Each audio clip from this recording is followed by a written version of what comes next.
Good evening. I'm Naima Latif on the Media Connection TV, reporting live for On Air Daily News. And we are so excited because we have an opportunity to bring you live election coverage. And we are going to stay here at least for the next 2 hours. It's 7 o'clock. The polls have closed. And now what we have is a time to wait. We're going to find out who it is that will be the next mayor of the city of Chicago. And we are so excited to bring with you our wonderful co host for the night, Dr. Ron Ford. Thank you so much for taking the time to be with us tonight as we take a look at Chicago and its next mayoral election. Thank you for having me. It is an honor and a privilege to be on air with you tonight. And I'm kind of vested in this election results myself. I like to see who's going to be out there trying to make good on those all those promises that they made. For the last 6 months, 7 months. How many months it Yes. was. We got a lot of promises out there. Yes, absolutely. A whole lot of promises. And the thing about it is all the candidates have basically been saying whatever it is the voters want to hear because they want to win. I mean, we understand that. And it's not to say people lie, but people lie. Like, Cuz that's politics. well, So, see, it's two kind of lies out there. Okay, let's just keep it plain. There's a Republican lie, and then there's a Democratic lie. Okay, and then even the independents got a lie. Okay, but it ain't as far off to the left or the right as the Republicans and the Democrats. So, you know, uh, some of the lies we can live with on the Democratic side, but them Republican lies, you got to fact check. It's interesting. I was talking to someone. I sent out you see these little reels and TikToks and stuff like that. And that chick Marjorie, she was sitting up there just a line, and somebody did a fact oh, check on her. She said ooh. something about when she was back in high school, Biden, signed a bill to allow guns in schools. Oh Okay, my well, goodness. that was 33 years ago. So the fact Oh check came my. out when she was in high school. Bush number one was president. so, so, so you got to be careful when you start telling lies, about what happened when you was in high school or something to that. So that's a Republican lie. You know, Mm, you just that's gotta, funny. just yeah, just like Trump. He lied so Mm, much they stopped counting. wow. Wow. They just stopped counting. Like, did Trump say it? Well, it's got to be a lie. Well, how you know it's a lie? Because his mouth is moving. You know, That's funny. Well, all I hate to say all politicians lie, but they do. absolutely. And a lot of times they make promises that they intend to keep, but then when they get in office, they find out they can't keep them because um, it's not as simple as they thought. It's a lot more pieces involved, a lot more people involved, a lot more processes involved to change things. So all of them, they say things that the public wants to hear, but they might not be things they can actually make happen. And they don't know that at the time. They really are believing that they can do these things. And so, they more or less will talk about how they're going to uh, put money for this and take money from that. And then you get in office, you find out you don't have the power to just write a check and send money where you want it to go. You got to go through all of these bureaucracies and other people who have decision making power, and then other financial interests that you were not aware of that existed. So most of the time, people intend to do things that they really find out they don't have the power to do.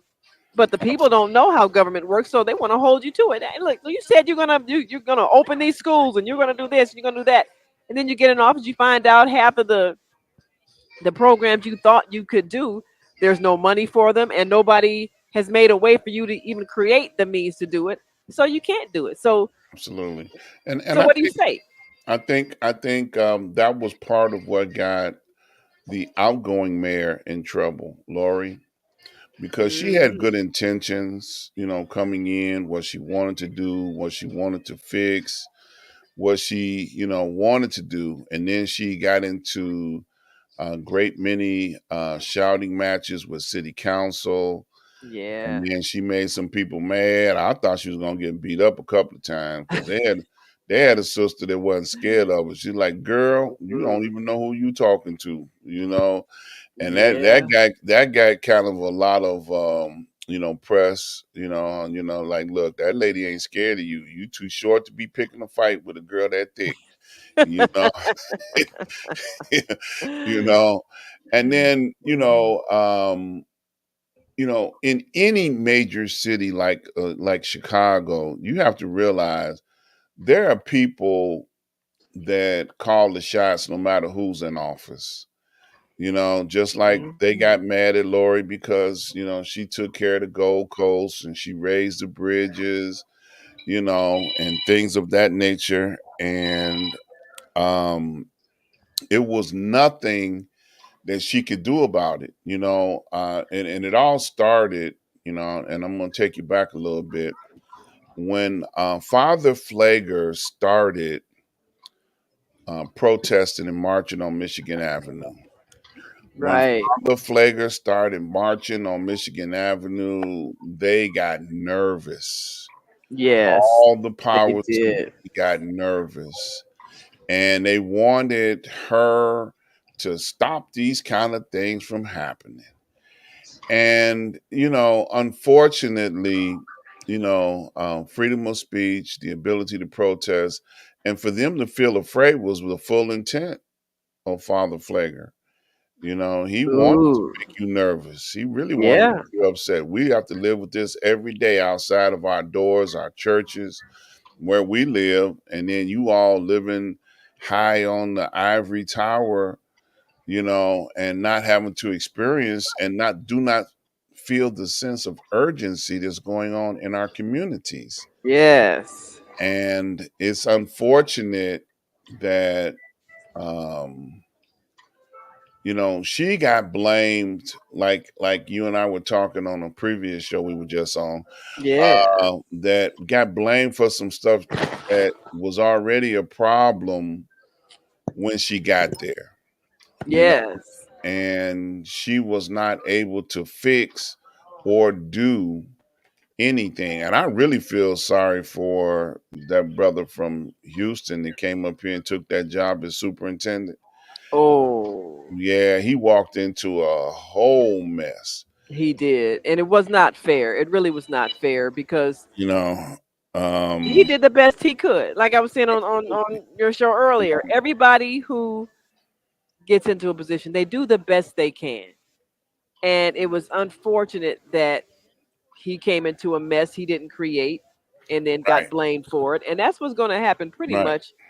Even whoever becomes mayor tonight, they're going Right. to walk into a mess that they didn't create. They're going to find out they don't have the power to change a lot of things they promised to change, and everybody's going to make them the scapegoat. That's Absolutely. how it happens. Right. And I've said this, I've had life experiences, where I've had my oldest son to get killed. And on another network that I was on, I did a whole series of shows. I was working through my pain, Mm, and I was inviting people onto my show to talk about what can we do to change some of the problems that we have, on the streets of Chicago. And the year that this was taking place was the year that they coined the phrase or the nickname for the city of Chicago, Chirac. mm-hmm. So that year they had more deaths in the city of Chicago than they had in Iraq. So they gave Chicago the nickname Chirac. And that was a serious black eye for the city. And I wanted to try to, let's put the conversation what it is that we can do. So, I invited as many people that would come. I even had Father Flager. I've had, as many people that would come on my show, and let's talk about what's going on in our communities that is causing all of this death and destruction on our streets. And, my observation and result of that whole series of broadcasts that I did was that we don't have just one problem. We have a series of problems. We got so much stuff going on in our communities that it's very difficult to say, okay, like the police often do, say, we got a gang problem in Chicago. That's not true. We may have some gangs in Chicago, but you can't characterize everything criminal that's going on as a gang problem. Right, You know what I'm right. saying? So that's a media blurb that they throw out there to try and give people information that will satisfy the immediate request. What's Yeah. Oh, we got a gang problem. Some years ago, I know you've been doing this probably longer than me, but you remember when the police came out that we have this gang book. Yes, Remember yes. that one? Okay. We got a gang book, and all of the gang leaders, are in this book. Well, if you know who they are, why you don't pick them up? Yeah, really. I guess the thought is, well, we can't pick them up until we have evidence or whatever stupid thing they said. But still, it's kind of, It you're was right. If crazy. we have a if you have a book, you have the names, then why are we still being plagued with the problem? If you know Right. who the guilty party Because is. it's not going to make the things go away. It's No, not it's going to make not. them go away. So it's crazy that um, you know, like I discovered other people understand these things too. That we have more than just one thing going on the streets of Chicago that Yes, help lead and create some of the problems that we have. And yes, that's unfortunate because they understand what it is, but they're not willing to do what it takes in order to be able to solve some of these problems. right. It's like there's a code, and the code is, snitches get stitches. Mm, And then they say, well, we want people to come forth and tell us what's going on in their neighborhood, and then you got the code to go along like, okay, well, if, and then the police are not going to protect you. They're not going to say, well, if you tell us, you now got to testify in court to what you saw and what you heard, Hmm. and people, they've witnessed too much, and people would rather stay to themselves and mind their own business and hoping that it doesn't dark their doorstep, the tragedies that are going on in our community, and there are so many different plans, so many organizations that can be effective, but they don't get the recognition that they should get and the effectiveness of what their organization can do. Case in point, um, you had an interview with Tyrone, Yes. and Tyrone's organization have been on the streets of Chicago for quite a while, Yes. and the police hate them, and the police act like they hate them. Yes. Every time they see them, they give them a hard time. Now, here's an Hmm. organization that is coming to the scene of a crime to render assistance in whatever way that they can render assistance. But if they render too much assistance, that's going to eliminate what's going on that block, in that area, in that community. And the police don't have no justifiable presence. So Right. it's not to their advantage to welcome those types of organizations into their district, precinct, where they work at. It's not to their advantage. Okay. So Right. it's they know what it's going to take to keep job security. And that's to put fear in the hearts of communities. And then they can say, well, da da da da, the police is here to save. Yeah. Superman. Yeah. That's yeah. So You they know, don't want crime to go away because if it no, did, then how would they need? What do we need no. you for? So yeah, that's the whole thing to keep it going, everybody and just keep this cycle of people getting arrested, going to jail, getting arrested, going to jail. But they don't ever want to see the crime problem go away because there goes their job. Absolutely. Absolutely. And You know, people should really think about that and realize that unless we have a plan to repurpose the police, we're going to always have a crime problem because they're always going to contribute to it on purpose. Now, who's going to admit that? But that is the reality. So, you what know, if the police had something else to do other than arresting people and throwing them in jail and writing tickets? I mean, what if they had some other kind of service that they performed that was valuable, that was not life threatening? Now that's new kind of innovative thinking that we need because as long as their job is defined by crime, then they need to have crime continue, and they'll make sure it does.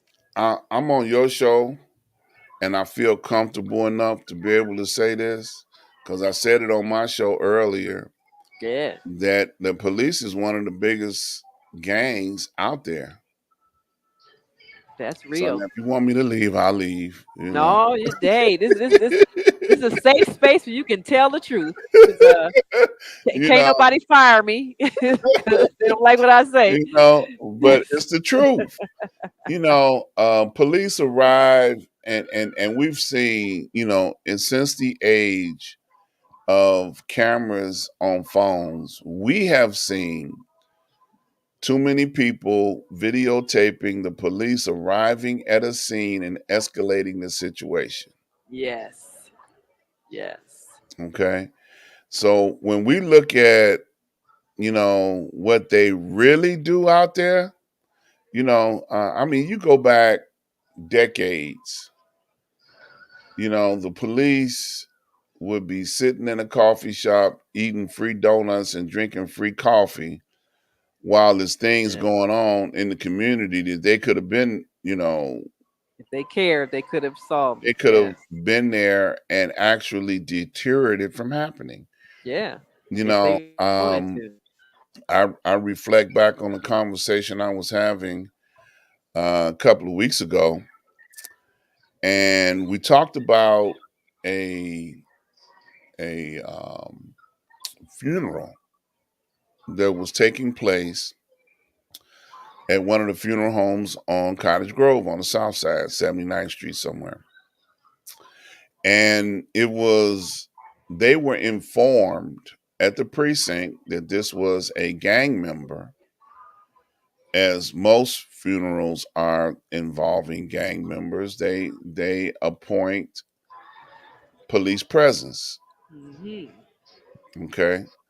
So this particular funeral, they didn't assign police presence. So when the police were riding through the area when a live shootout was taking place at the family members that were coming out of the funeral home, the police stepped on the gas and left. They did not want to be the first Wow. police on the scene to have to do none of the paperwork. They did not want to be a part of any of that. So, you Wow. know, um, police don't stop crime, they investigate crime. And that's been the primary Mm. focus of the police organization in general. Now that's interesting, but nobody really thinks about that reality. They don't stop crime. They don't try to stop crime. They investigate it after it happens. That's what the sirens are for, to scare away everybody so that the criminals are gone by the time they get there. They're not trying to confront Absolutely. somebody and have a shootout. That is not their goal. That's only on TV. That's on. And you know what? I'm so much realizing that TV is entertainment and that's not reality. We think they go places. They dust for fingerprints and all that. They don't do none of that. Stuff Man, gets stolen. It's just gone. They ain't trying to they find try, nobody. look, the police are trying to get home to their family, That's right. you Safe and know, sound in one punch piece. punch a clock, That's right. and get all the free coffee and donuts they can get, Yep. and then go home, and Right. they were talking about police that were doing early retirement. Some of them need to go, Yeah. And you that's what I didn't like when Paul Vallis was talking about we're gonna bring some officers out of retirement. I'm like, why? We finally got rid of them and you want to bring them back? You lost your mind. But for people who think that's smart, they think, oh yeah, we had good, solid officers, and they were forced to retire because of COVID, and they didn't want to take shots, so now we're going to bring them back. No, those are the people who needed to be gone. because they didn't want to obey that little black lady that was up there as They the did mayor of not. the city. And see, some people forgot that she was the commander in chief over the police and fire department. Hmm. Okay, and they didn't They want to probably give her didn't no like her then. respect. They didn't want to give her no respect or respect her authority. No, And they she did told them not. point blank, if they ain't trying to come to work, Yep. then Bye. without taking the shots, goodbye. Yep. You That know, was her policy. and Like it or leave it. Yeah. I have to applaud her, and probably not many people will, but you got to give credit where credit is due. This woman was in office when COVID hit. Yes, and that was not easy. There was no playbook, no rule book, None. None. and her and the governor of this state did the best job They did that the they best they could, could. you They know. did.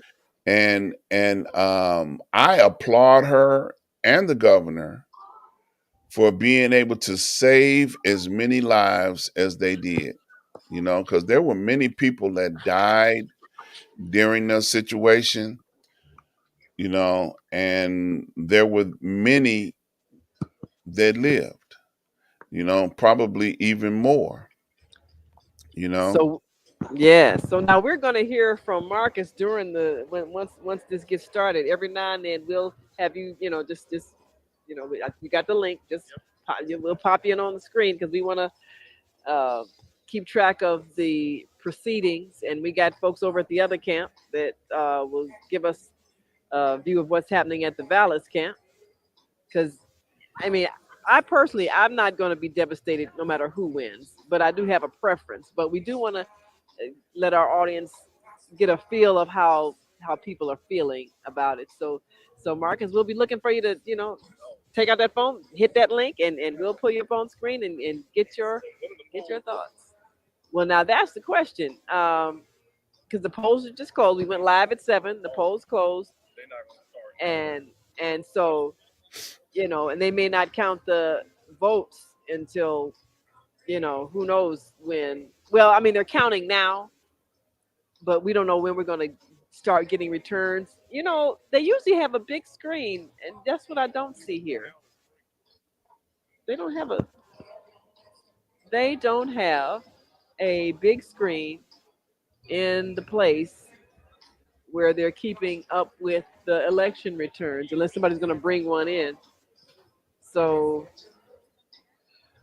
well, I guess we'll get a report on the. Yeah, they sure don't. Usually they have a big TV screen, Okay. and they don't. So, hey, everybody who's watching, we'll be y'all's TV screen. We'll keep you up to date. Got my Now, people out now, there working. is this the campaign headquarters that they're using for tonight, or is this just the rallying point This is for? just a rallying point. This is the Okay. this is the victory party. Okay. Uh, Yeah. yeah, so this is the location for that. And generally all of the campaign workers and everything after the polls close, they come here and they got food set up for them. Yeah, I guess they got food. Yeah, they better have food. Yes, they got food for. So all the campaign workers and supporters will come, and then at the right time, he'll either come out and make his victory speech or his concession speech, one of the two. And you know how that goes.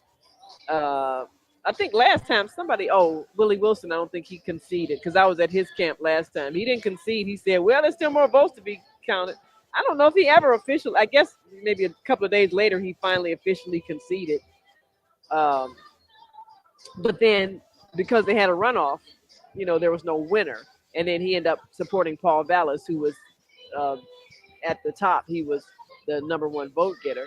But this has really been interesting because Brandon Johnson's been trying to get all the endorsements of the other candidates who were running, and the aldermen that were running for mayor with Paul Vallis.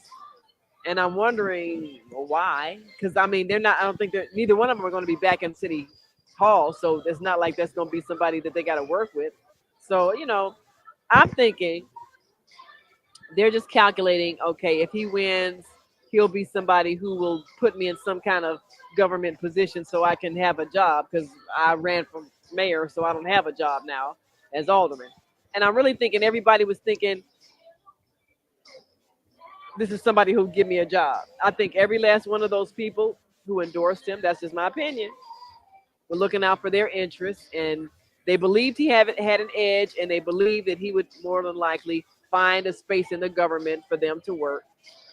So if they're out of a job, they will have one. That's what I believe is the real reason behind the endorsements. That's just my opinion. I could be wrong, but I don't think so.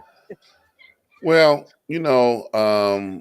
what comes to my mind is I looked at how the House Republicans refused to elect McCarthy on the first go round. There were many that were standouts, holdouts, and they kept calling a vote, and he didn't have enough to win until he made deals with any and everybody to a comfortable level. So understanding the mechanism of politics itself, there are those that supported, who they feel will give them the best deal, whether it's a job Absolutely. or their, their give their friend a job, whoever, whatever, it's just, Anybody lost a cell phone, please come to the uh-oh. main table. Oh, let me check. No, I got all of mine. It's okay. Okay. All To right. double Look, check. see, I stopped, and make sure we get the message in. Yeah. Uh, so, you know, anybody that has been in politics, and I'm going to make a blanket statement that's going to probably get me in trouble, they all didn't go into it for the right reason. No, they did not. You had 9 people, you know, running for the seat to be mayor. And many of them, like if you look at a horse race, some of them didn't even play show or none of that. They didn't even Yeah. make a good showing. Some of them. Were Yeah. they in the race? Did they even call their name? I know. What was the point? They got such a small percentage that didn't Yeah, even matter. Yeah. Well, you know what? yeah. We're gonna take a quick commercial break, Yes, and I'll be ma'am. back. Don't go anywhere. We will be right back, and we're gonna take a look at those who ran and why. What could have been the real deal behind them running. So we'll be right back after this quick break, and we want y'all to stay with us because we're gonna keep you posted on election night coverage. Who's gonna win for Chicago mayor? We'll be right back, so stay with us. Hi, this is John Alexander. Hi, this is John Alexander. And I'm Naima Latif. Meet people like you who are making a positive difference in the world. Big difference. Watch us every day on The Media Connection at www.youtube.com/The Media Connection TV. YouTube it. We'll see you soon.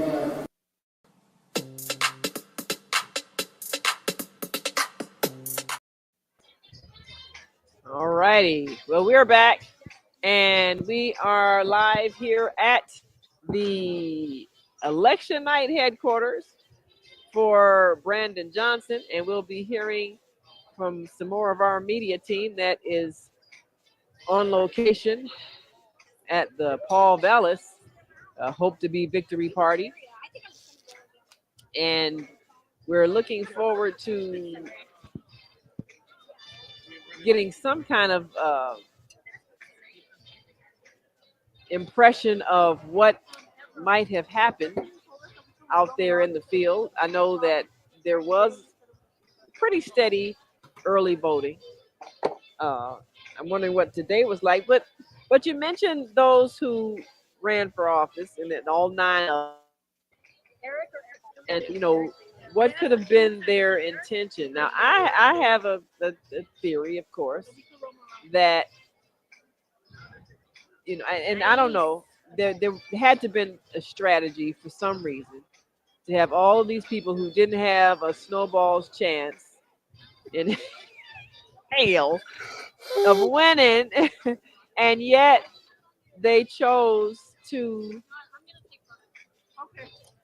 spend money, uh, raise money, take up space on the ballot, and just numerically. I mean, as it is, this is a highly polarized race in terms of the racial division.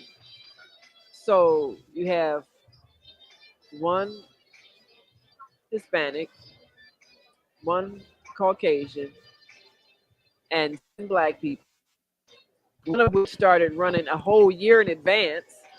So I don't even know why the other people jumped in the race at all, unless they really just couldn't stand Willie Wilson and said, oh, no, absolutely not. But even then, you know, obviously, if 2 or more were in the race, neither was going to win based on just the demographics and the tendency for people to vote race, which they shouldn't, but they did in a large portion. So I'm just wondering what was their intention behind doing that, unless it was maybe to keep somebody from winning. I'm wondering, okay, was it to keep Willie Wilson from winning because he did jump out there first, like a year ago, the year before he was even time to even start circulating petitions. So was that the goal? Was the goal to get a bunch of people to run so Paul Vallis could win? I don't know. I mean, the Democrats they strategize on things. It might have been, could have been some people that were asked, why don't you run? And we need more black men to run to make sure Willie Wilson doesn't win, and then we need some more black women to run to make sure Lori Lightfoot doesn't win. So I mean, you had fourth ward alderman who ran, and then you had several other people running. Uh, Brandon Johnson happened to emerge as the strongest candidate, but he was backed by Tony Preckwinkle, who's Cook County Board president. Yep. Uh, Which and ain't no joke now. yeah, she Don't got a underestimate whole her. team behind her. So Yep. so that put him in a very powerful position.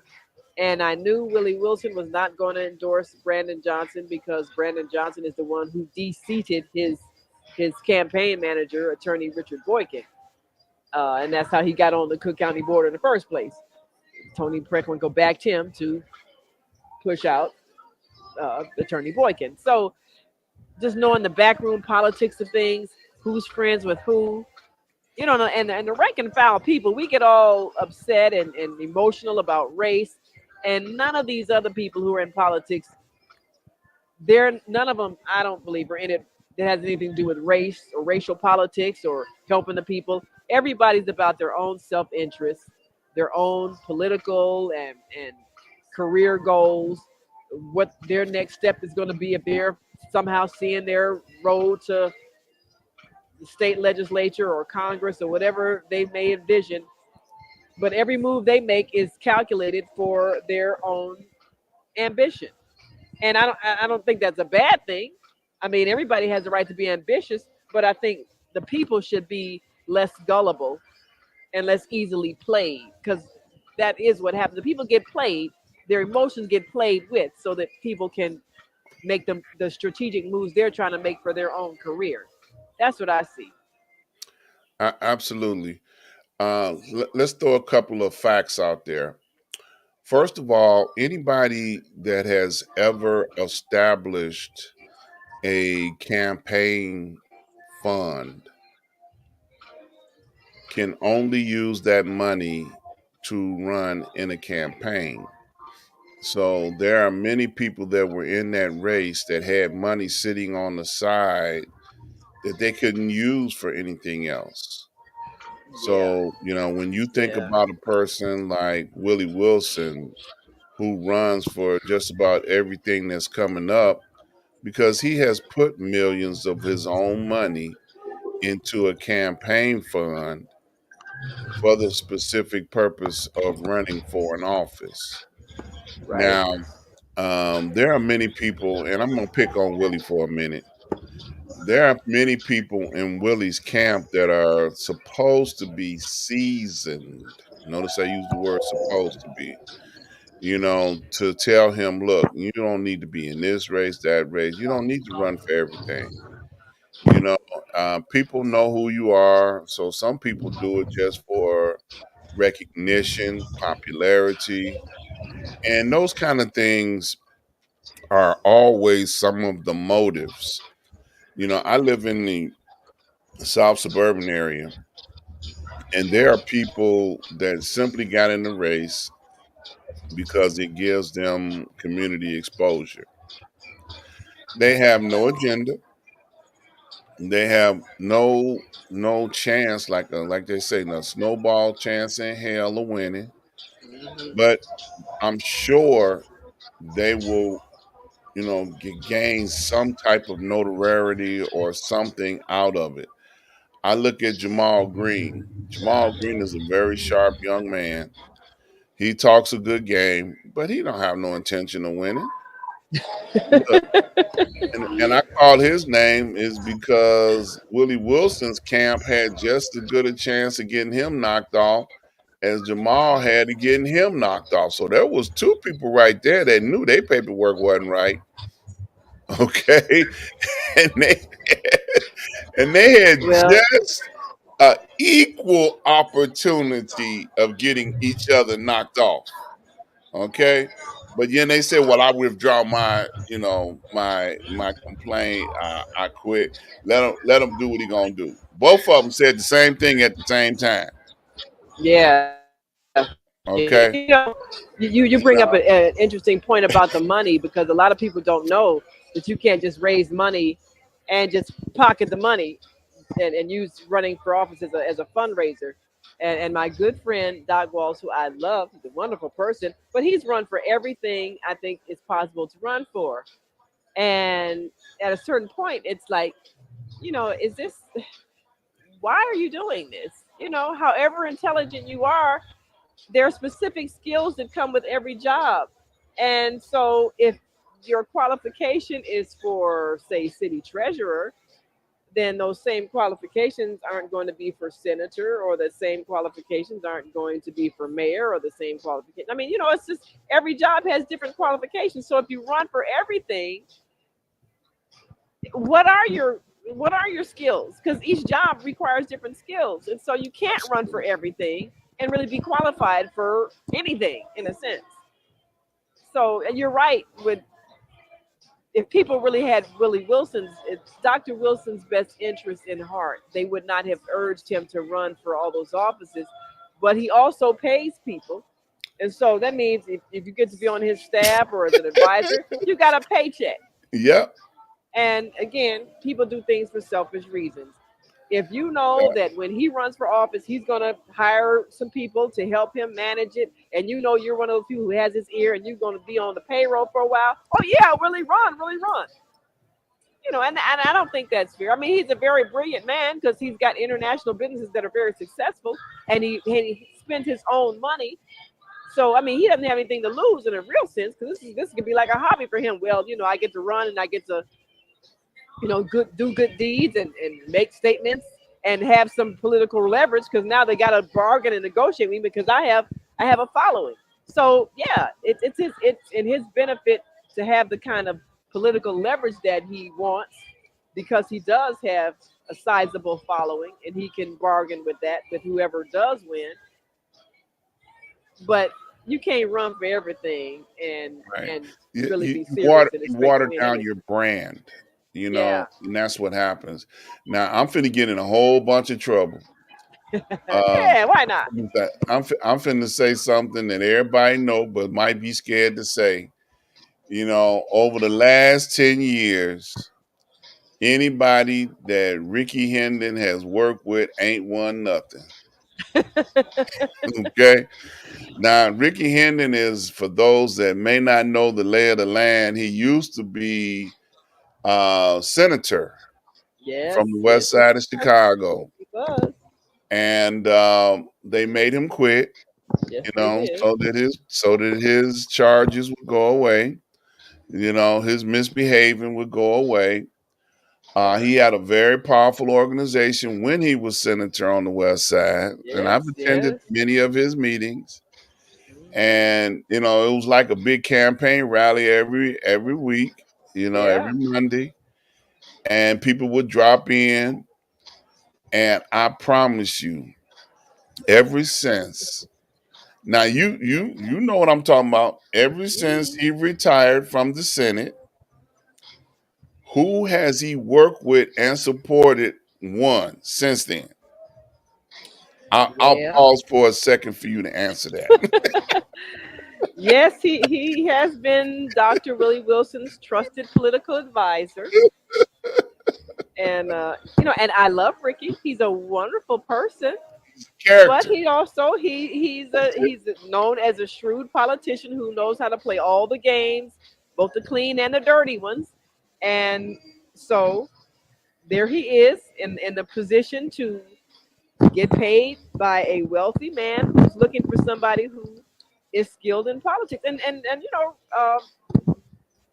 Dr. Wilson has said often, "Oh, I don't know politics. I have advisors." So I mean, he's saying that he's got basically Ricky Hennon on the payroll to help him understand the inner workings of the political system.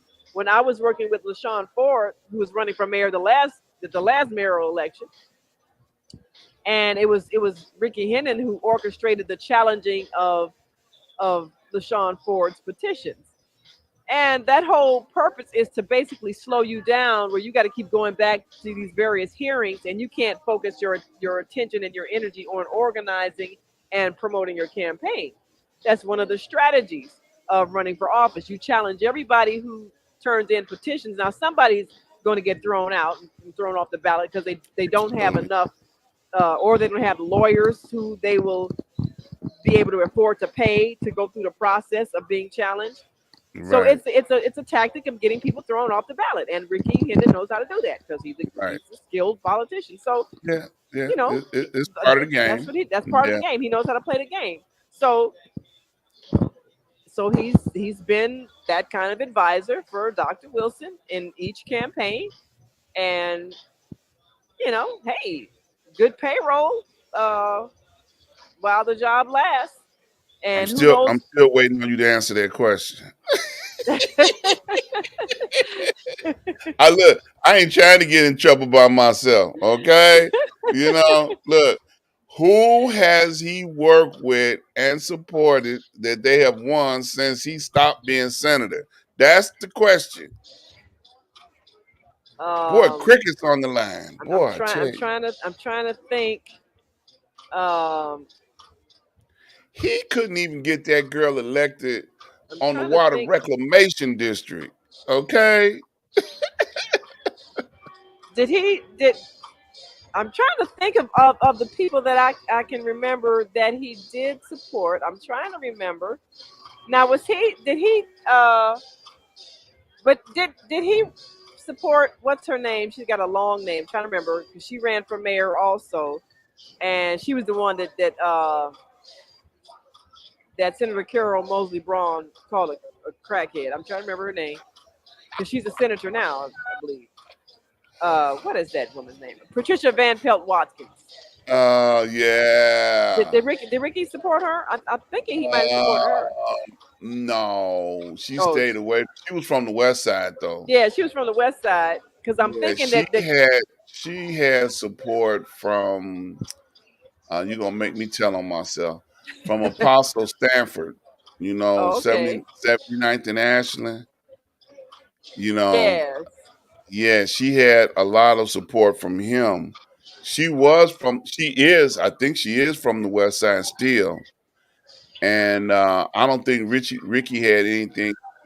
She did win, yeah, and she I won. believe she's Yeah, state senator. I believe, state senator yeah, now. Yes, yeah. She's another lady that's very, sweet.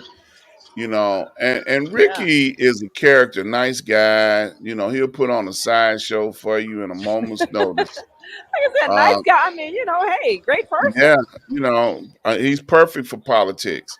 I Yeah, never will forget when he yeah. was still. When this is one of the things that got him in trouble when he was still in office, and he kept announcing week after week after week that it was getting ready to open up the opportunity for black people, colored people, African Americans, whatever you go by this week, gonna get a job on the construction project that was going down the Eisenhower, straight Yeah, down, I remember that. Yeah. down on the west side. And his whole thing was we gonna get some people on these jobs in the union. They're gonna be, he put it out there like this is gonna happen for sure. He did do that, didn't he? And he Definitely messed did do that. around and told everybody to meet at his headquarters office on Madison Avenue. They had to shut Madison Avenue down because it was so many people that showed up over there on the west side. He did not have no control over that project. And that was one of the things that got him in trouble to the Oh, point where not long after that, he had to resign because he never lost an election. He was forced to resign. mm, Okay. So at that time, he was very influential, but he got himself in a serious, situation, you mm. know, and people that, and he had, several candidates. Like I said, there was that young lady that ran for water reclamation. He backed her. I can't call her name right now, but there were others that he supported continuously since he got out Mm. of office, Wow. and was not able to be able to help them get into office. Period. Mm. Now you mentioned LaShawn Ford. He's another nice person, but I think he is one of the most effective people on the state legislature side, and doesn't need to be pulled out of there because he's Well, part of that's the what I Black kind of Caucus. felt. I mean, You I was on his uh, mayoral campaign staff when he was running, but I feel like he's probably one of the strongest state representatives, and he's really needed there because not everybody even knows how to put forth legislation. He's at least he has introduced legislation. He's got legislation passed. A lot of them, you know, I don't even know if they know how to go about Absolutely. And proposing and then when legislation. they put in the new leader, the brother, he's very close with the brother that's in office now. I am starting to hear a little Oh, feedback. Do you hear it? hold on a second. Let me get rid of this. Whoops. Put this away. All right. And I Okay. think we have. Let's see. All right. We got somebody who is on the scene. I think she's trying to come in. Still getting a little feedback. Then you must got two things open at one time. Yes. Let me close one. Well, in the meantime, let's see here. Hmm.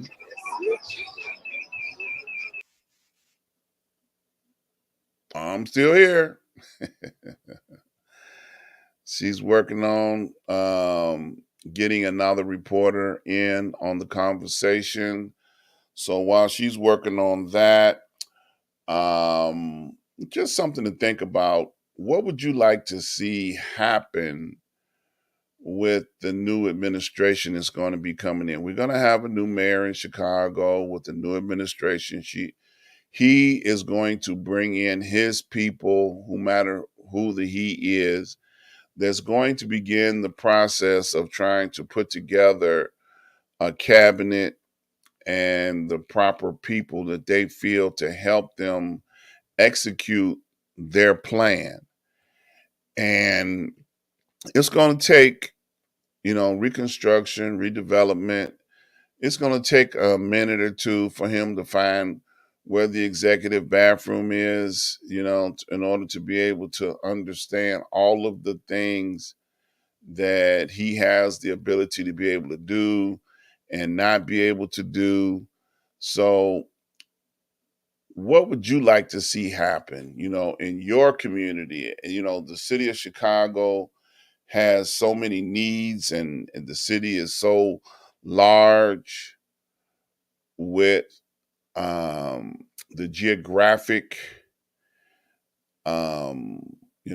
areas, and each area has different needs. And so what would you like to see happen if you're a person that lives in Chicago? What would be some of the things that you would like to see happen? Now, I'm not sure if we have a connection where you can type us in your comments, but if we do, when Miss Latif comes back on the line, we're going to find out if there's a opportunity for you to be able to type into us. So think about what you would like to see happen. I remember some years ago, way, way back in the 70s, when cable television was just rolling out in all major cities and communities. And most cable companies were offering packages to the administrations on what they would like to see happen for their city from the cable company. Case in point, some cities got their own government channel where they were allowed to televise their own city council meetings. There were some that got community studios out of it where they furnished and built studios for people to be able to put community projects together. And she's back. And I'm I'm back. just And waiting until you got back. Now, one of the things I wanted to ask you, is there a place where people can type in comments or criticisms if they want to? yes, Okay, would you give yes, that if information? they're absolutely. Well, of course, you can go to the Media Connection TV on YouTube. And if you're watching us live now, because I sent out the link to everybody, so just write in your comments and I'll pull them up on screen. And I believe we've got our reporter here, Marcus Robinson, who's Yes. also live here. So he'll be able to uh, give us a view of what's happening throughout the evening. And we'll get a chance to get an update. Now, the crowd hasn't, Marcus, you want to show us a bit of the crowd and we can see what it Yeah. looks like. I don't think they've really started gathering yet. And I don't know if you can see behind me. We can. Okay, it's getting bigger. They're coming in. They're filing in slowly, but it's getting bigger compared to what was here earlier. Oh, okay. Well, that's good. There's a lot of press, as you can see in the background. And I did see something on the news where Paul Vallis and Brandon Johnson was tied 50-50. Ooh, that's what I'm saying. I don't think there's gonna be a conclusion tonight. I don't think we're gonna find out a winner until after they, because I would think that each candidate would say, no, we want to count every last vote, and we still don't have the mail-in votes all counted. So I'm anticipating that that neither one is going to concede because they don't have a large enough margin. Yeah. So So do either one of you know what the percentage of turnout was for today? yeah, No. Marcus, have you heard anything about the turnout? No. Because I they were haven't really. Go ahead. I was going to say they were predicting a thunderstorm, but that didn't happen. So, there was no reason for people not to come out. No. I would think that right now they're waiting on the final count to come in to determine. It's hard to say because a lot of people, based on the rallies that I've been to, a lot of people seem to be leaning toward Brandon. Yeah, And that's just my opinion. Well, you saw that big rally at the Pavilion. I mean, it was packed, and that I think after that, it seemed like the polls kind of shifted, and I think that for the most part, because there were so many young people, and they figured out a way to appeal to the young people. I think that young undecided vote, and because I didn't realize Bernie Sanders has a whole lot of young people that follow him, as old as he is. Yeah, My they daughter love was him. talking about, oh, Bernie Sanders there. I don't know how to come. I'm like, what? They love Y'all him. in a Bernie? Yeah. Yeah. So Well, you think about it, and this is kudos to the Johnson camp, that to have as many international, because you had Martin Luther King III showed up to support yeah, him, and then you got Bernie Sanders showed up to support him, and there were others that have no vested interest in the Chicagoland area that still threw their support behind you whichever candidate they felt the closest to. So that's a good thing. Bernie Sanders is the people's candidate. He's about the people. This guy and seniors. So I love him too.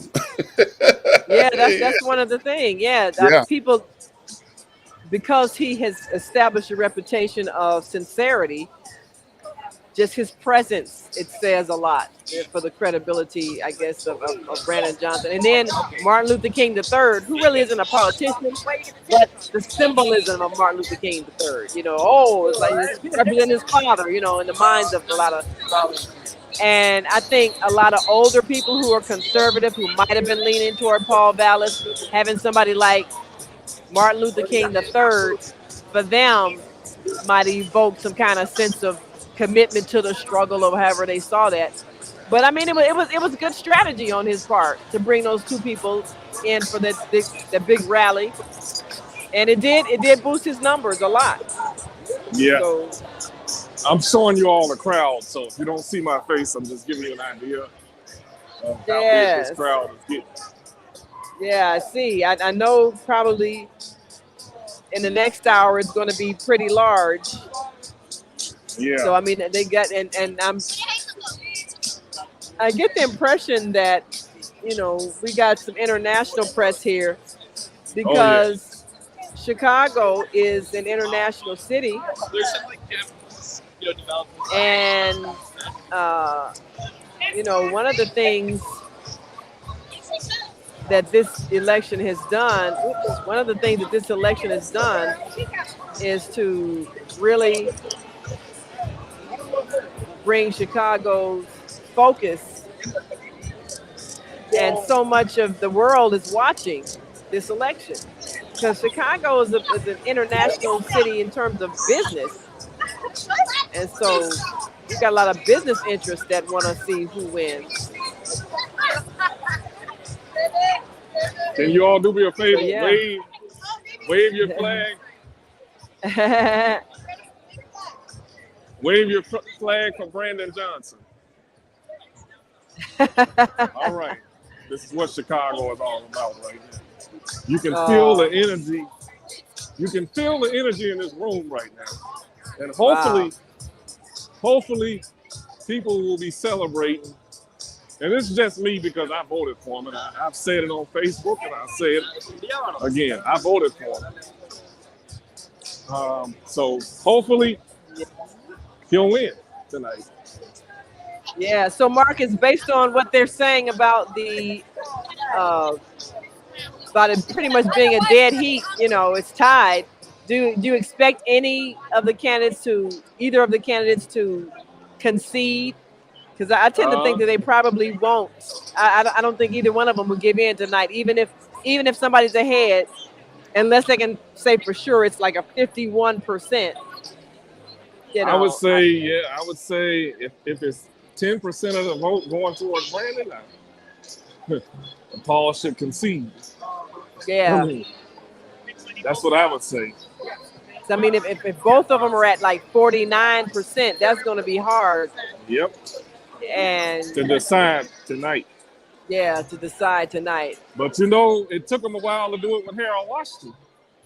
It sure did. It did. And I remember being 10 years old when I woke up. We had a new mayor. Yeah. But at one time, it was the same thing. So I would say it's too early to say right now. They're 50-50, but as the polls come in, as the count come in from all the polls, let's wait till. I just got a phone call that said exactly what you said, that they're reporting 50-50 right now, too close to go either way. So you're right on point right now when you're saying 50-50 from where you're sitting. That's what they're reporting, 50-50 across the city. Wow. And it's what time right now? 8:04. Wow. Yep. You'll know something by 10. Yeah, absolutely. I'm wondering. And then there's some other elections going on. There were runoffs as well for automatic elections across the city as well. Yeah, so, and I'm wondering if any of those have still close call on some of them, some of the wards. but they're not declaring anybody as of a winner as of yet. But Mm. I just got an update that WGN is covering ward by ward, so they're bringing them in. And that's a network in Chicago. For those that are other places, they ain't covering Yeah. nothing. They ain't got no other broadcast going on but the election. Mm. Yeah, WGN is known for their coverage of the election. Yeah, yeah. I thought Fox might would have had something, but they're not. Fox is not covering it. They're running regular programming. Oh, really? Well, Yep, Trump is the arraignment of Trump is in the headlines as well. Yeah. They absolutely, take something's absolutely. going on. Uh-oh. Oh, Marcus, you want to go get that and Yeah, show I'm us running that? to it Yes. right now. Yeah. Yeah. So it sounds like he's coming in.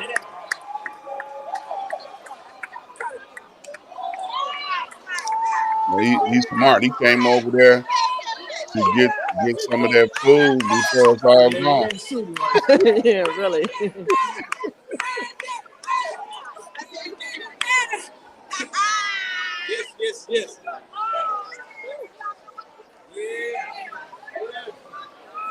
So for those that are watching, we have two people at the Brandon Johnson headquarters that are giving us coverage on what's going on. And I'm sitting in my studio, 100 miles away, nice and safe. Excuse me. But I'm here to help, you know. So that's what we're here for, to try and give you all information that you can't get no place else. Absolutely.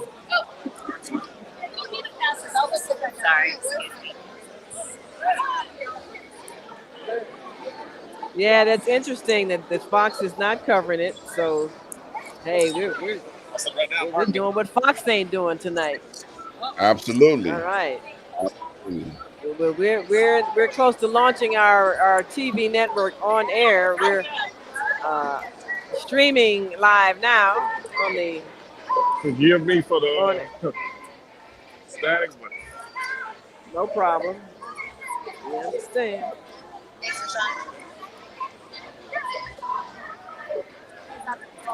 So this is in real time. In case you don't know what goes on behind the scenes, this is real Yes. time. they watching the polls. Okay. Oh, they sound excited. Must be good news. Yep. There's that screen you was talking about earlier. Yes, must be good news. Well, Yeah. as long as it's 50-50, it's good news because that means nobody has to concede, because they got this is one of them elections. It could be won by like a handful of votes, literally. Yeah. Yeah. Because this is it. You don't have to have a margin to win now. You can be by one vote and still be declared a victor. So whoever won, they'd have to have a solid 51%. Where it's just not enough ballots, even if they counted all the ballots, it wouldn't matter. But I don't think either one of them is going to have a solid enough margin. So what happens in that case? Well, I mean, this is a runoff. They can't do a runoff of the runoff. They just have to wait until they count every last single ballot, mail in, um, absentee, overseas, everything. Every single ballot will have to be counted, which it could be weeks if it gets to that point. And then, even then, it could be contested, and whoever loses could demand a recount. So we Right. could be looking at a couple of months before What's it Chicago like to has be in this room two tonight? mayors. What's it like to be in this room tonight? I'm feeling inspired. I'm excited, and also very anxious. Okay. I'm asking a few people what's the feeling is. You can get a sense of what it's like to be in this room here. And,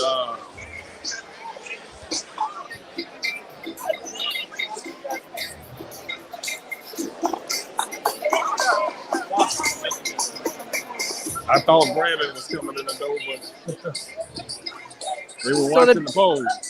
oh, okay. So now I was looking around. Is there a TV screen somewhere? Because usually Yeah, they have the big. it's one in Okay. the, over here, and there's one over here by the press. Oh, I see. Okay, I see. They have a smaller screen because usually they got a great big gigantic screen, but they have smaller TV screens. Because I Yep. figured they'd have to have some kind of way to keep track of the returns. So I'm wondering when Brandon's going to actually come in. And usually people don't come in until they're ready to declare victory or defeat. So he might He's not come waiting, in till 10 o'clock. He's waiting for or something. 11 o'clock. This could go Or on to 11 12 o'clock. o'clock. Well, real Ron, I did say 2 hours. I ain't gonna drag you on for till We're on midnight. live. So, what is it like to be in this room tonight? What's it like to be here tonight? Real nice. We're hoping for a great outcome. Brandon Johnson. You do know that they're tied, right? They run at 50-50. It's amazing.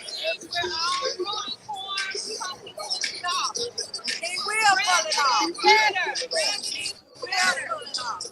White man for the job. Yes. All right, go Brandon. At the right time. Let's go, Brandon. Go Brandon. Yeah. You can get a sense of what it's like to be in this room tonight by just walking around with the people. Yeah, great. Well, there you can see there's some excitement. Uh-oh. Wait a minute. My name Somebody is back- Jason Lee. I'm the senior advisor for Brandon for Chicago. First, I want to thank everybody for being here tonight. You all look beautiful. So, Brandon Johnson is in the building with his family. He's following along, like all of us, the results that are coming in. How you feeling? Feeling good. So we're going to keep watching as the numbers come in, and pretty soon, Brandon will be down here to read and speak with all of you. So I just want to thank you all for being here. Give me this little update. Keep the faith, all right? Thank you. Zakia. All right. Mm. So, Naima, what I'm going to do is Okay. Well, we'll take you off the screen for a while because we know you got to get your photos, and then whenever you're ready, come back and we'll bring you back. Thanks so much, Marcus. Oh, make sure you put the phone in a safe place, like in your pocket or something. Okay. Yeah, will put it do. in your pocket. Yeah. Matter of fact, yeah. Well, I'll just take them off the. There we go. There you go. Okay. Yes. So live and in living color. Live That's and in what's living going on. color. Yes. Yeah, That's what's this is what happening. happens, y'all, when it's real live television. So once Yes. again, you want to give them the information where they can go find to make comments to say what Yes. they're thinking. Yes. You can see us live on Facebook or YouTube. I believe I'm streaming live also on my personal Facebook page as well, Naima Latif, and then on the Media Connection TV Facebook page, and we're on our YouTube channel. Go to YouTube and go to the Media Connection TV. We'll bring them up on the screen and share them with our viewing audience. We want to ask you, what do you think? Who did you vote for, first of all? Did you have a preference? And what is your greatest fear if your person doesn't get elected? Tell us that. We'd certainly like to hear those points of view. There are a lot of people that are really scared that if their person doesn't win, things will just fall apart. Yeah, and that's just a fear factor and a tactic of a particular party to make people afraid.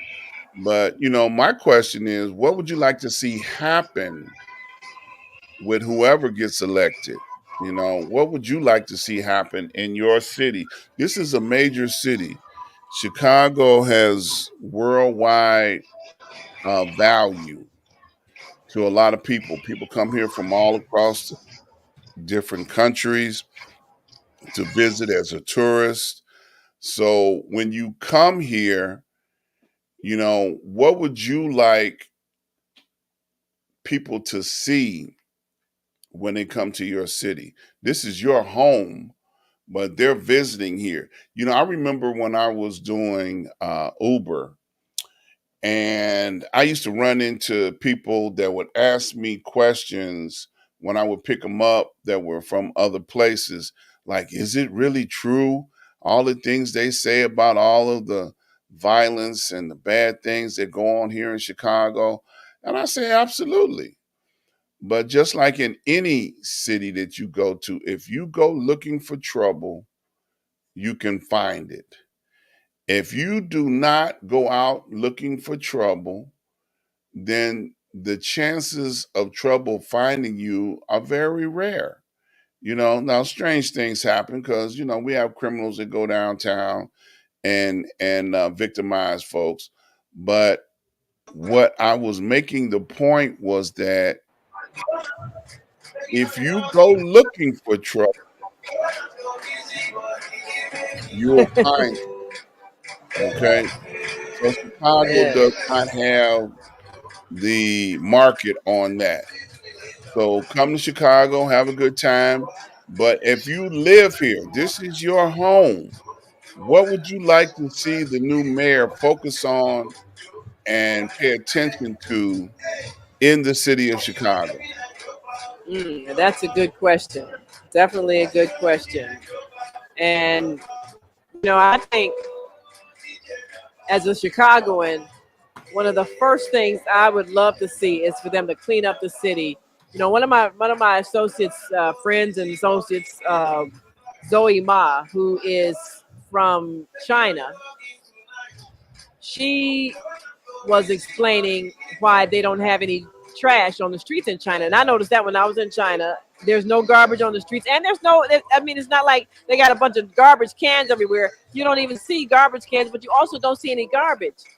And I asked her about that. I said, how come the cities are, it's a good thing, but the cities are so clean. When I was on my way to a public transportation in the morning, I was heading back to the airport, and I'm going down in the downtown area. I saw shopkeepers out. They were hosing down the front of their business, and just everything was so clean.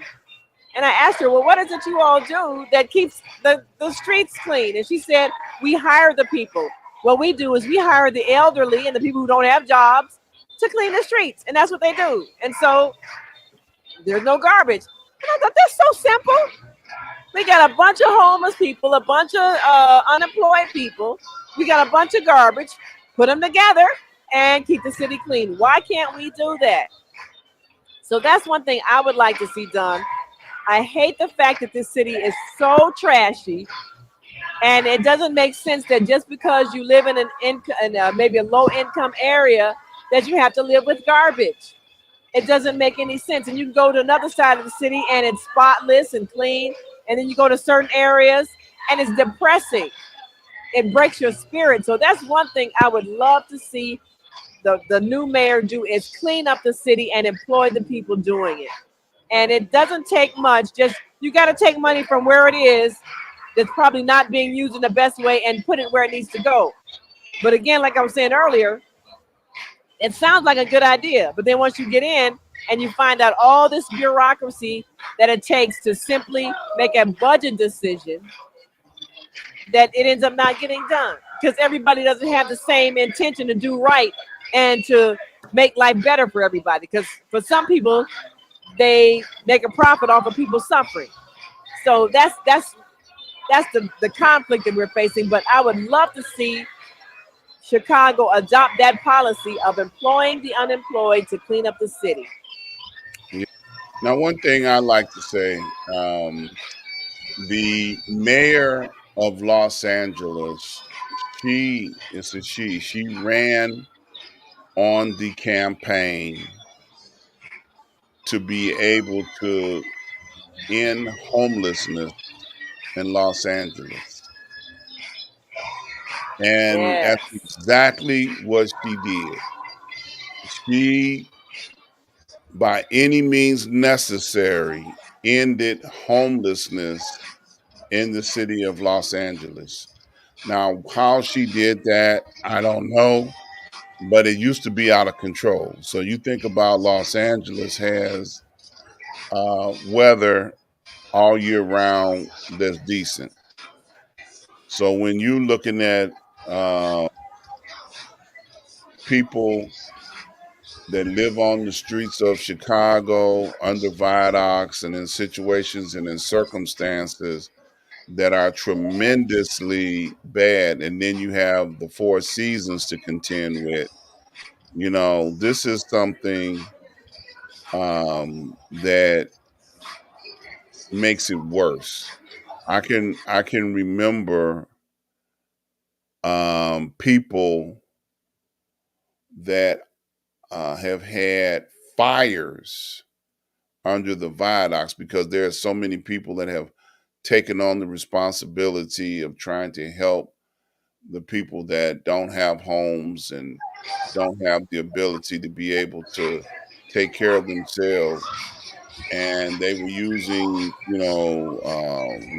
heaters in the wintertime, and one catch on fire, the whole catches on fire, then the whole block goes up in flames.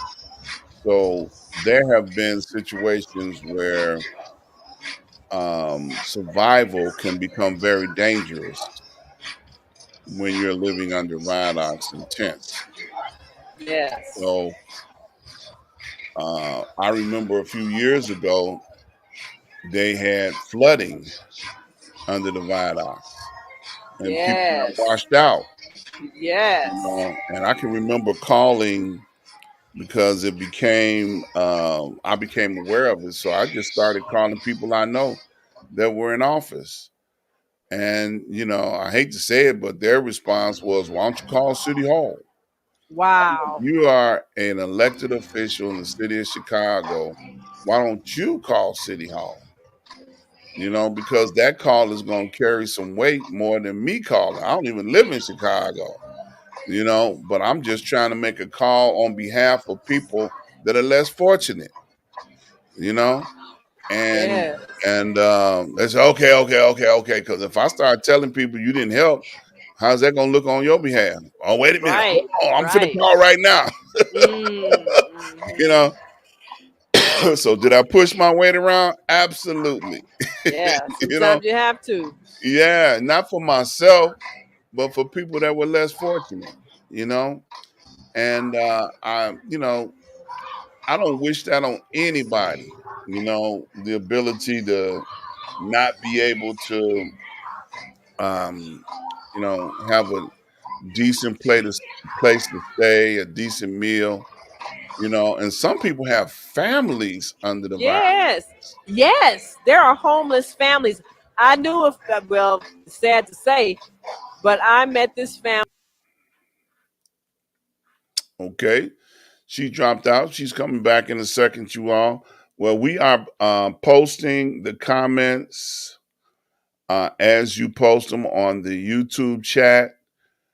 She can see them and she will post them. Here she's back. Come on back. There you go. Yes, Yeah. families, you popped out for a second there. Yeah, I think the more people come, the more people probably doing like Facebook Live, whatever, might be affecting the internet connection. But I do have my private internet connection. But uh, Yeah. but like I was saying, I about 30 years ago, I met this homeless family. The nice man, woman, little boy, and he's about the same age as my daughter. She's like 2 years old, and this homeless family, I'd kept up with them for about 10 years, and they were homeless about 10 years. Every time I see them, I'd get them fixed, give them money for a meal or give them some food. And the thing is, once you get homeless, you can't get out of that cycle because all the things you need to get a place you don't have. You don't have a down payment because you don't have money. You definitely don't have a credit score because you lost whatever you had because that's why you're homeless. You don't have ID because you don't have a place to have an address to have ID. So you can't get out of the cycle once you get in it. And the longer you're in it, the more impossible it gets to get out of it, unless somebody gives you a break by not demanding that you have all these traditional things you need to have to get a place to stay. And when you have families that are homeless and your children are out there and then you're trying to enroll them in school, but you can't enroll them in school because they don't have an address. So it just is a disaster. And if you happen to get homeless and you have a teenager, a lot of the shelters won't take teenagers. So Right. then that means you have to put your teenager out on the street. You know how many homeless teenagers there are in Chicago? That's where a lot of the violence is coming from. You have these homeless teenagers, can't be allowed in the shelters, don't have family members that'll take them in, struggling trying to just survive and eat every day, and they're enraged. So Yeah. yeah, when something comes up and the city is already tense, then there's an opportunity to riot and take some stuff. Yeah, they did that. Yeah. And Yeah. so Now let me ask you a question. Also on the headlines of Chicago, there were many people that were sent to Chicago that crossed the border down in Texas that were sent here. There were many people from Afghanistan that were sent here. There's plenty of people that were sent here from Ukraine, and many of them were welcomed into the city of Chicago, but not by everybody. There were many on the south side of Chicago in the Inglewood area that protested and did not want any of the refugees in a school building that was shut down in their community. And they protested because they felt like, look, we got people here in Inglewood that need help and need housing, and you will not help them. And then you turn around and give them a whole school building that you could have given to somebody in our community to provide housing and resources for many of the people that reside here. So, what's your view and opinion about that? I sympathize with people who are going through difficulties and need to escape where they're at. But also, the truth is, like you just said, there are people who have been struggling for years, no place to stay, uh, no food insecure, as they call it, when you don't know where your next meal is coming from. Absolutely. And like she stated a little while ago, there's some internet difficulties in the ballroom there where they're gathering together. The more people that comes in that are broadcasting, that are trying to, tell us what's going on at the ballroom. So Yes. y'all So just again, bear with the connection. Go ahead. I'm sorry. yeah. Go ahead. Well, like I was saying, there are a lot of people who are residents or at least citizens here and can't get help. And they pay taxes here. Yeah, I believe in benevolence and be kind to your neighbors and all of that. But was it saying charity begins at home and spreads abroad? We need to take some of that charity and apply it to people at home first and then spread it abroad. You can't feed your neighbor's children when your own are starving. So it's not I understand that there is a need for war refugees to have sanctuary. But when you know that your own citizens are struggling, that is poor government. That's poor government. That's poor management.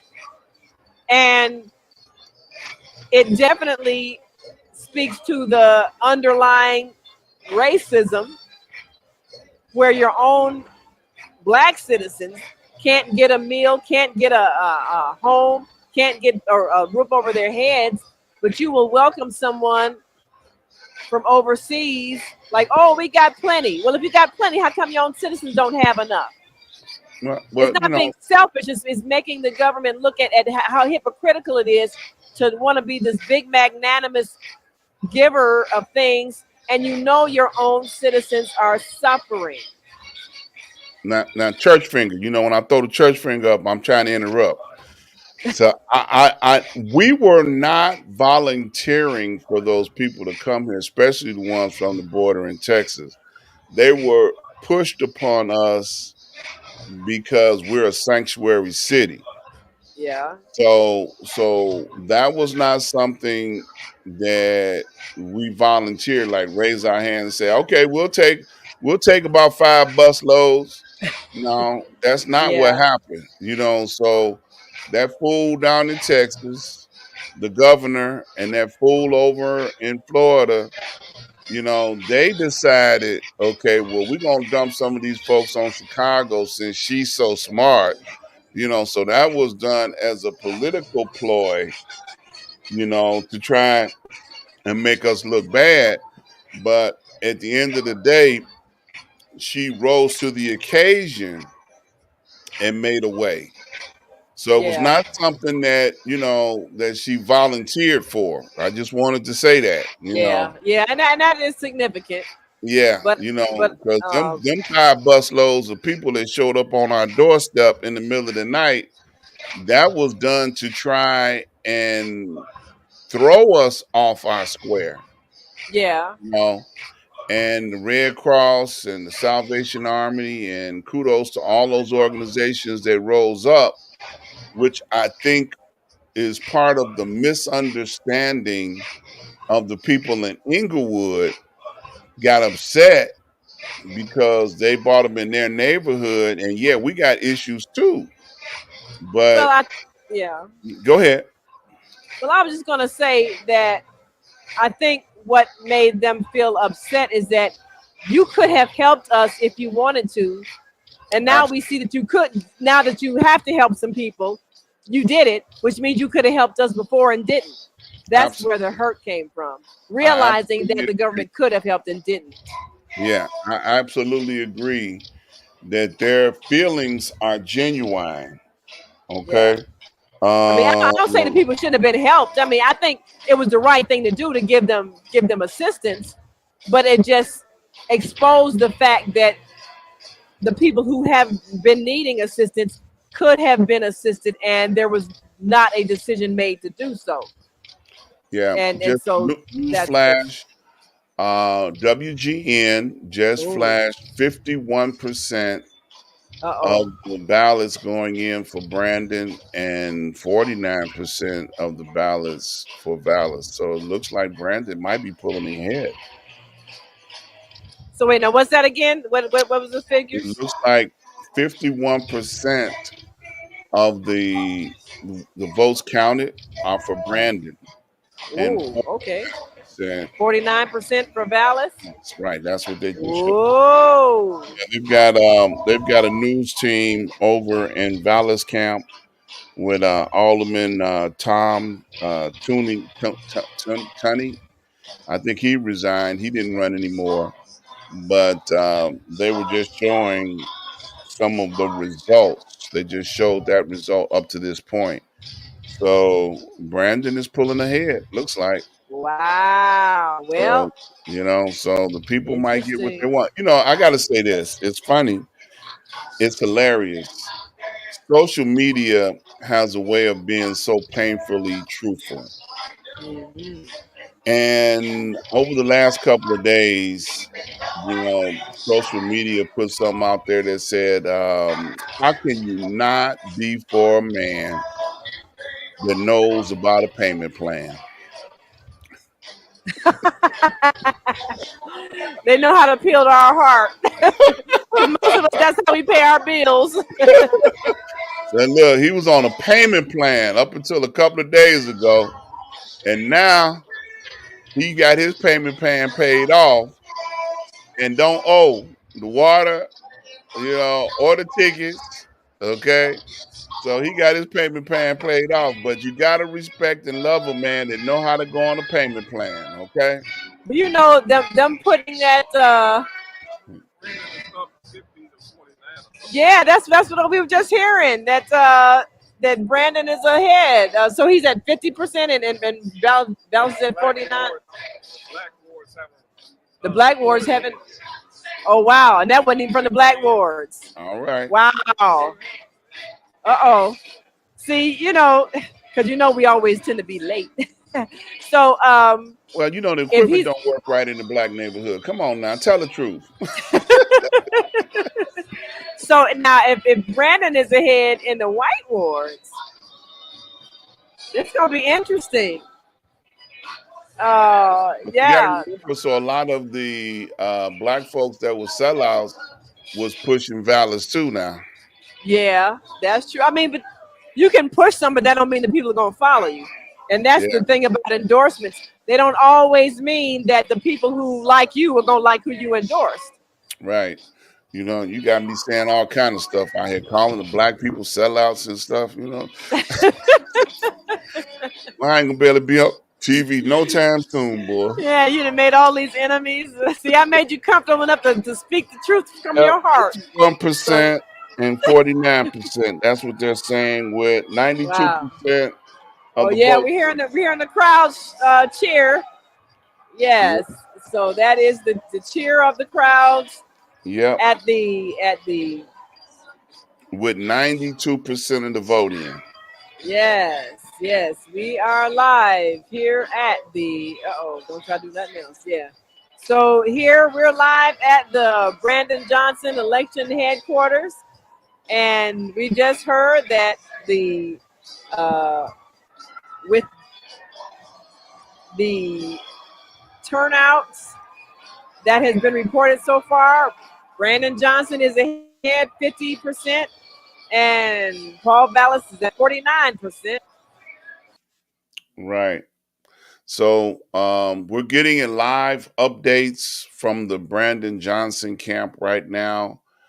We've got several reporters in the room that are giving us updates on what's going on at the ballroom, and everybody was applauding a little while ago, talking about what they're seeing on the updates on what's going on, and I'm monitoring the updates live right here myself.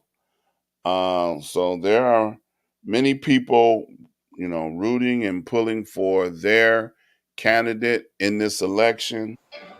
We're scheduled to be here until 9 o'clock. I hope she don't make me stay after class today. No, I think we're gonna call it a night at 9 because I don't want to string you out too long. The way Yeah, this is going, they're not gonna come up with a winner tonight. I don't think because I don't perceive Paul Vallis as conceding. He fought hard, and usually people don't give up even if it looks like they lost until they have to. He's gonna say, "Look, I want every vote counted. I'm gonna make sure we count all of the mail-in ballots and the absentee ballots and the jailhouse ballots. He gonna count everybody if he's absolutely. behind." Yep, absolutely. So I don't foresee anyone conceding tonight.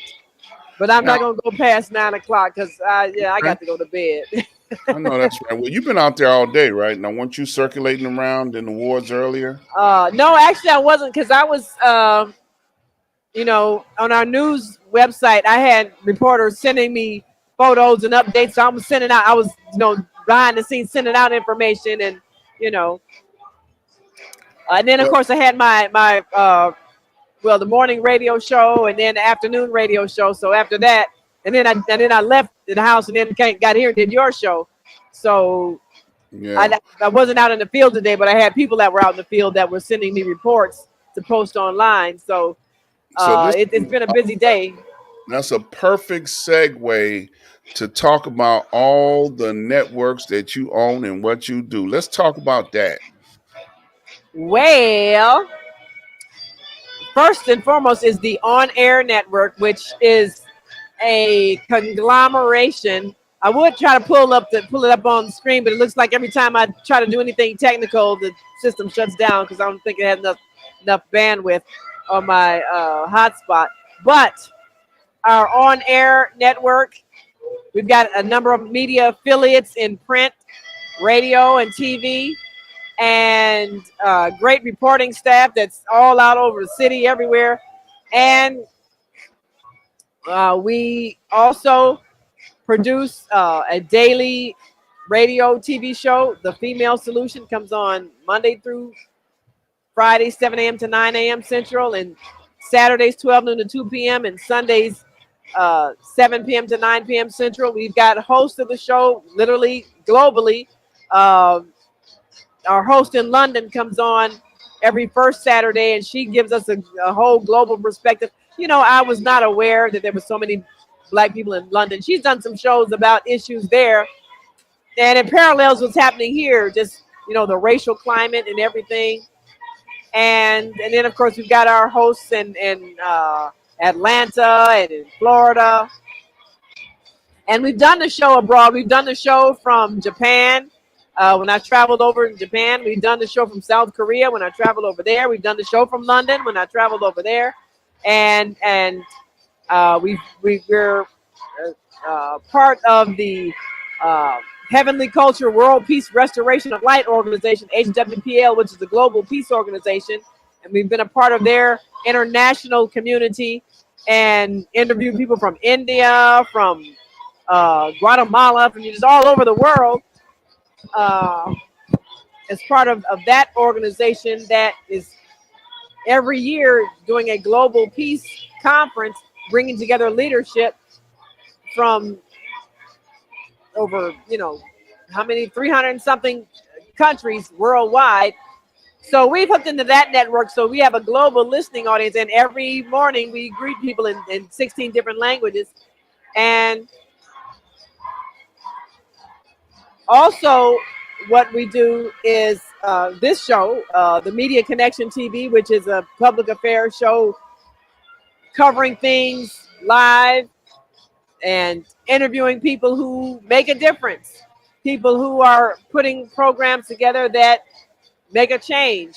And we've done this show live all over the country as well, because we've traveled. We've been to Washington covering the president, and been to the White House, and been part of the presidential motorcade when the president and first lady and the vice president come to town. We've been part of the White House press pool.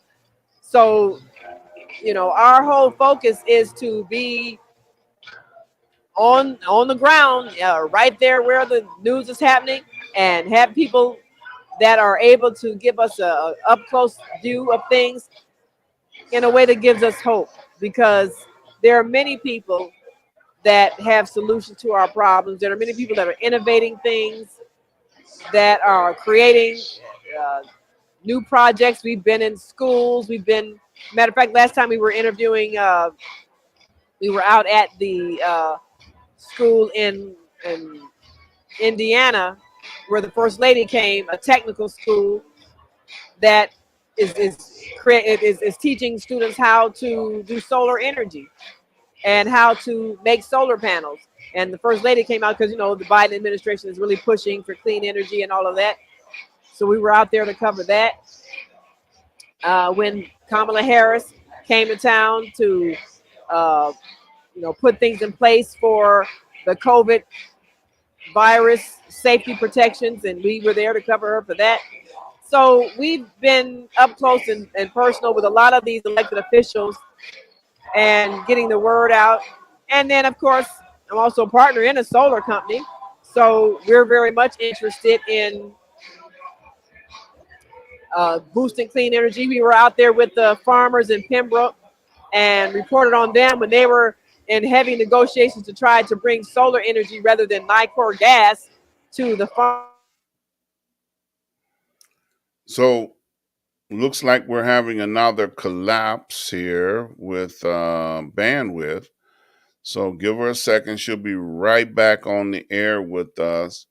But she's explaining all of the many networks. There she goes. She's back. Yes. Yeah, many networks that she's involved in. And I tell you, there's got to be a lot of people in that room, trying to capture whatever airwaves that are in that room. So you want to finish up? You say you were down in Pembroke? Yes, because the farmers, we're working on some farming, some projects with the farmers to help them to convert to solar energy and other kind of clean energy. And we also have a farming program, an urban farming program we created in the year 2020 when the pandemic hit. It's called Pandemic Farms. which stands for Producing Agricultural Nourishment, Developing Economies, Making Independent Communities. And we actually have been going, identifying wasteland, which land has been gone to waste because it hasn't been really cared for, and looking at ways that it can be uh, refurbished to become farmland. We're studying the plants that are growing there, discovering plants that have been called weeds that are really medicinal and edible, and teaching the process of renewing the land that's been toxified by waste and garbage. We had a plot of land that we worked with when we first launched the program, and we did an online class. And I was surprised so many people were following. We did an online farming class. We not only grew vegetables, but we even showed some recipes on how to prepare some vegetables, some teas out of what's growing in the ground, and we did. Yep, she just dropped out again. She'll be back with us in just a second. You all hang on. She'll be right back. She's having internet issues from the ballroom where she's at. So they are So, deliberately trying to stop her from getting her message out. well, we got 15 more minutes. We got 15 more minutes to go, and hopefully we get another update. I don't. You know, I am probably not going to try to stay live until 10 o'clock, even though there might not be until 10 when Brandon Johnson does make whatever remarks he's going to make. I'd love to have that happen before we leave this live show. But, hey, this is probably going to last for a couple of days.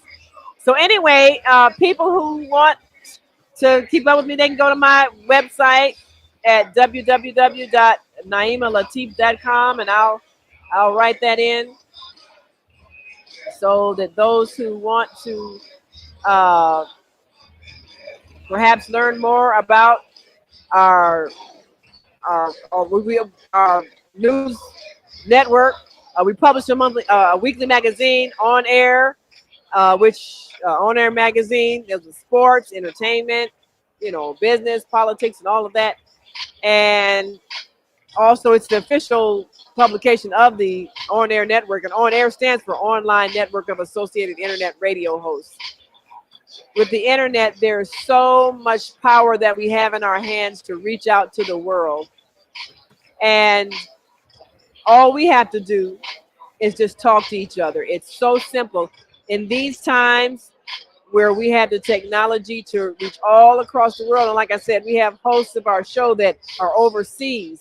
There's no reason for us to succumb to propaganda about what's happening when all we have to do is just talk to people. So we're trying to make connections with people in different countries. So when things pop off, in terms of war or rumors of wars, as it said, we can talk to people in those countries and find out what's the real deal. Like, I'm trying to get somebody on my show from Russia and somebody from Ukraine and find out what is the sentiment of the people about this war, because I don't believe the people want to be at war with each other.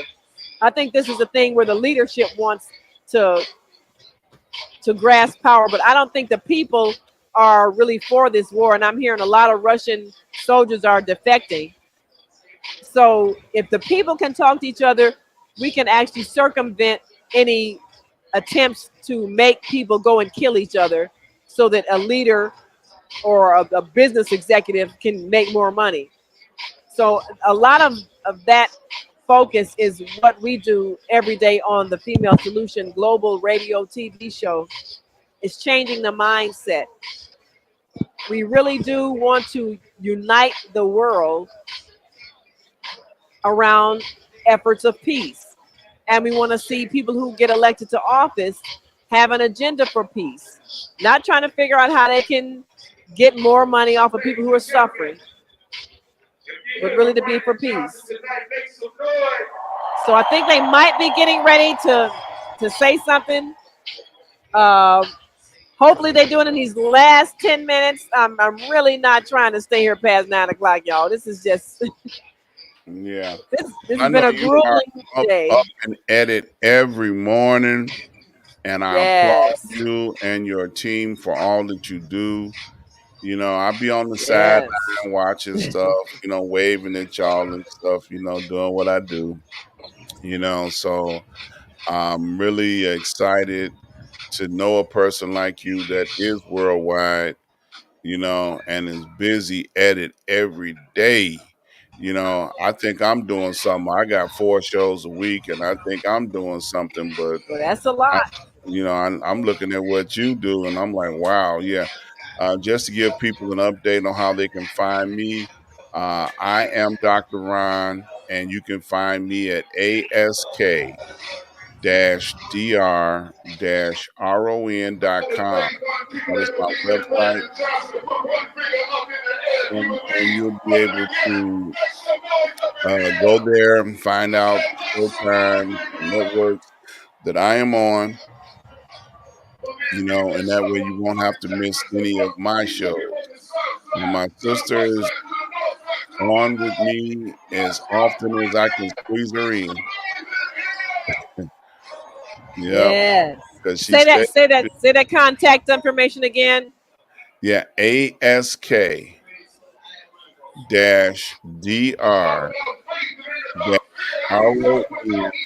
com. And when you go All over right. there, you'll be able to find all of my air times, all of my communication where you can find me. I'm real easy to find. I ain't hiding from nobody. Yep. I'm still Well, all right. searching for updated information.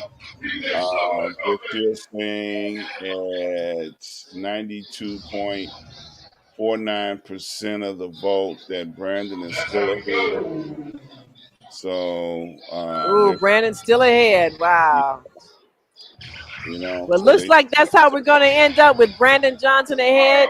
If he's got 50% of the vote that's counted so far, as long as the trend continues, he can pretty much, well, yep, almost absolutely, declare a victory. But almost. again, I don't foresee Paul Vallis conceding, even if he's got 50%, and unless there's a solid 51% and all the votes have come in. Yeah, if they get 99% of the votes counted, then they can almost say that he is going to be a for sure victory. But it's going to take a minute for those mail-in ballots to get counted. Those are usually the hardest ones to get into the system. The ones Yes. that did early voting, they got them in the system, so they know what they are.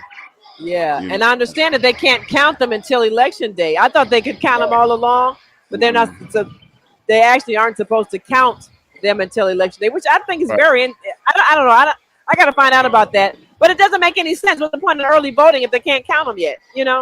Well, Like, you know, or maybe they like can't tell us what the. I don't know. Maybe they can't right, tell us what yeah, the totals right. are. Because I early vote every election because Yeah, me working too. election day, so I get in there. But then they forward the information because some of the super polling places, the votes can be from anywhere in the city. Yes. I hope So my they daughter gets forward to a the polling place. information. I hope she made it to the. Because I kept telling her vote early, because you don't know what might happen election day. You Yeah, know. yeah. So those that did not get a chance to vote, I'm sure they're going to be very disappointed. Yeah. When all of this is over with. Especially if, You if the if the winner wins by like 5 votes or something. absolutely, You're like, oh no, absolutely. I could have made a difference. Yeah, you could have, but you didn't. So, were Because this there this any is. other runoffs that you had any concerns about? Because I'm looking at all of them now. The Do you see the 21st ward? That was the 21st, runoff where I live. Yeah. Do they 21st have? ward so far, with 89% of the vote in Ronnie Mosley. Ronnie Mosley, Good. Yeah, that's who I was. That was who I was yeah, for. he's Yeah. got 51. All right. with Well, that's good. yeah. Anybody Yeah. else? I can't think of. Oh, wait a minute. Who's the one? Ed Burke's old ward. What is that? The 11th ward or the 10th ward? I think it's Ward, the yes. 11th ward. Got both of them up here. We've got with 80% of the vote in the 10th ward, Peter uh, Tico, he's I'm not sure winning. Yeah, and then because in I the know there was an 11th Asian ward, woman running that I was pulling okay, for. in the 11th ward with 100% of the vote in Nicole Lee. Ooh, is that her? I believe that's it. Let me see. Yeah, Nicole Lee. Nicole Lee. 61% of the vote in. I'm sorry, 61% of the vote her way. 100% of the votes in. Oh wow. Nicole Lee. She won. Okay. I think that's it. Yep. Yeah. Well, Anybody? that's going to be interesting. I can't think of anybody else that I was really following. Um, What was happening in was it Carrie Austin's old area? yeah, that's the one that, with Ronnie Mosey. They actually changed that whole ward around. So her old 34th ward is now the 21st ward, No. and they moved the 34th ward to way north side. Something crazy. I don't even Right. know who was running in that area. Yeah, because Goree was in the primary. Uh, Yeah, yeah, she's a police officer, and she yeah. ran, and I guess she didn't make it to the runoff. Wow. Yeah, I don't know Well, what this place. place is yes. Well, it's gonna be a long night, I'm sure. So Absolutely. yeah. Well, I thank you for hanging in here for these 2 hours after me doing your show for a whole hour. Well, It's you're doing your show for a whole hour, me getting in the last half hour. So my pleasure. It's always a pleasure. yes. You So know, what do you have coming up on your next show?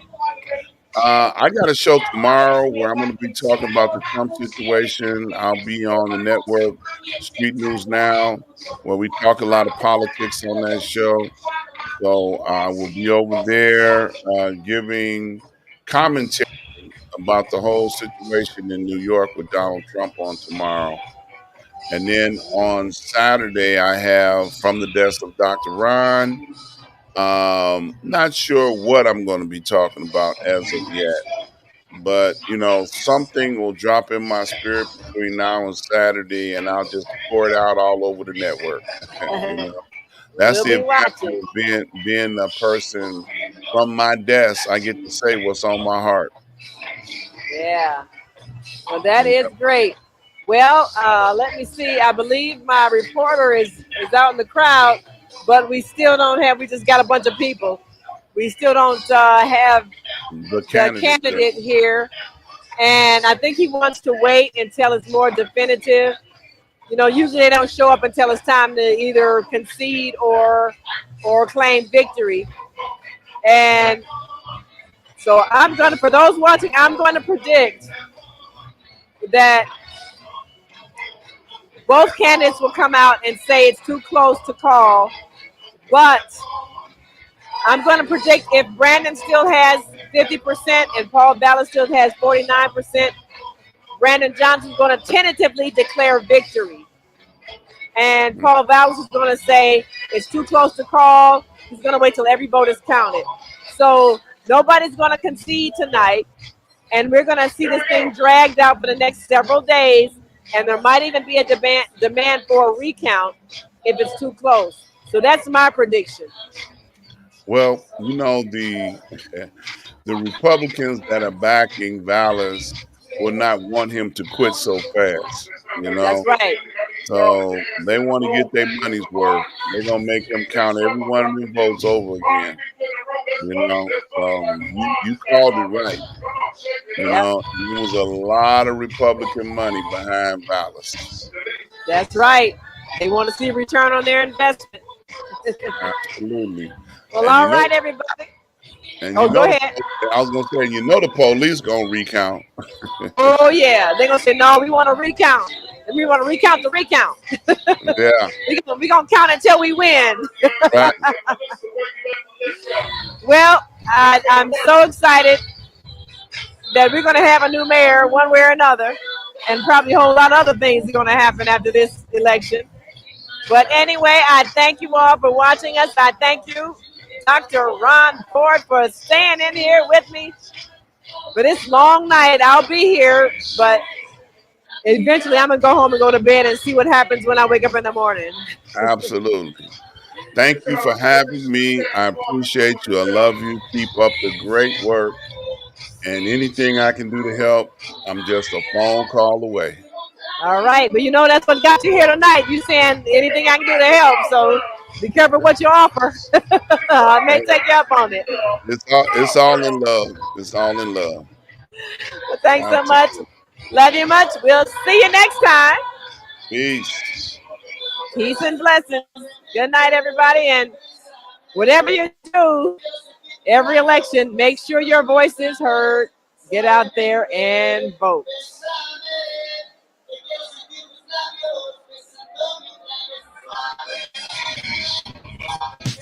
There are people who choose to make a positive.